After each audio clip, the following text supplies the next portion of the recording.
Did you know that 90% of the US workforce has been through periods of unemployment, sometimes for months and even years? So, if you have a resume gap, that means that you are not alone.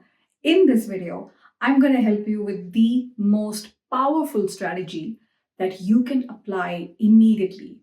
And that is going to help you feel very confident that you've put your best foot forward in spite of the gap, and is going to make your future employer look at you and say, I want this person. Coming right up.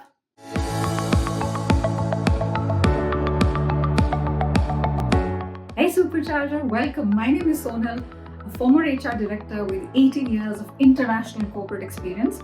And in this channel, I share practical tips to help you get that dream job, get promoted, and lead a richer, happier, and more purposeful life. If that is what you're after, make sure to subscribe, hit that bell icon, and now let's begin, shall we?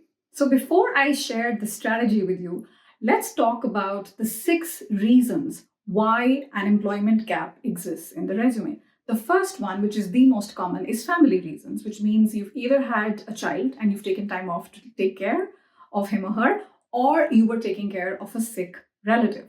Number 2 is you got laid off, or you resigned and now you're in the middle of job search. Number 3 is health, which means you took some time off to recover from an illness that you had. Number 4 is taking time off to study or prepare for some competitive entrance exams. Number 5 is trailing spouse, which means you followed your partner to a different city or a different country, and in that period you were not working. And the last one is travel, and that's a good reason for having a gap in your career. This is particularly common with youngsters who take time off between school and college, or between college and working life. It's called a gap year, right?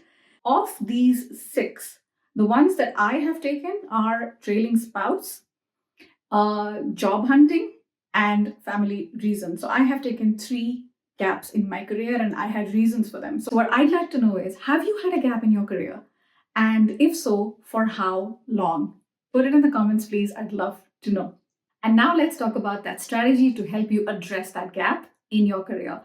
And to help me explain the strategy to you, I'm going to borrow a little something from a movie called The Gully Boy, which was a massive hit in India, which is a remake of the movie 8 Mile.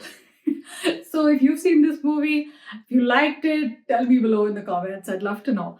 And what happens in this movie is, the protagonist is on stage and the other person is making fun of him. It's a competition. And he said, look at you. Listen to the way you talk. You're poor. You don't have the right clothes. You don't come from the right neighborhood. You don't know how to rap. You've got no money. Here, he flicks a coin at him and says, go buy your mom a sari with 1 rupee. So it's extremely insulting.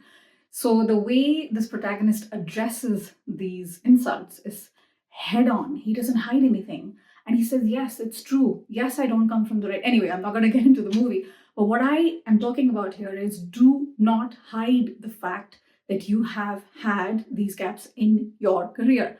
The wrong people will not like it, but the right people will be attracted towards you. That's okay. We want to repel the wrong people. So if you don't write anything on LinkedIn for the period of time that you've not been employed, or on your resume, the problem is you are giving your power, your narrative away, and other people are going to come to their own conclusions, and you do not want them to come to their own conclusions. Instead, what you want is to address it head on. I have examples to help you for the 3 most common reasons to have a gap in your resume. So the first one is family reasons. Instead of writing, I had a baby, have a little bit of imagination. You did more than that, right? Brought life into the world, single-handedly oversaw end-to-end care towards the health of our newborn.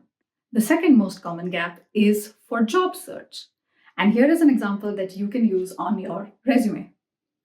Period of transition to find a new challenge while doing voluntary work, teaching English, and learning Spanish. This is exactly what I used when I moved to South America and I could not find job easily. So this is actually a combination of trailing spouse as well as job search. The third one is related to trailing spouse.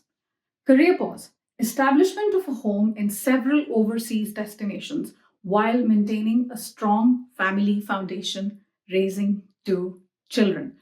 I think the most important thing I want you to take away is talk about what you've been doing. Chances are you're not sitting around wasting time. So, now if you'd like a more in depth look at career gaps in your resume, definitely watch this video and subscribe.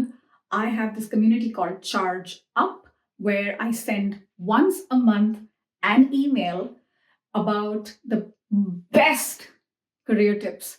And that includes a resume tip, an interviewing skills tip, and these are things I only share on email. Make sure to subscribe to Charge Up. And until next time, keep dreaming, believing, achieving, and supercharging. You got this.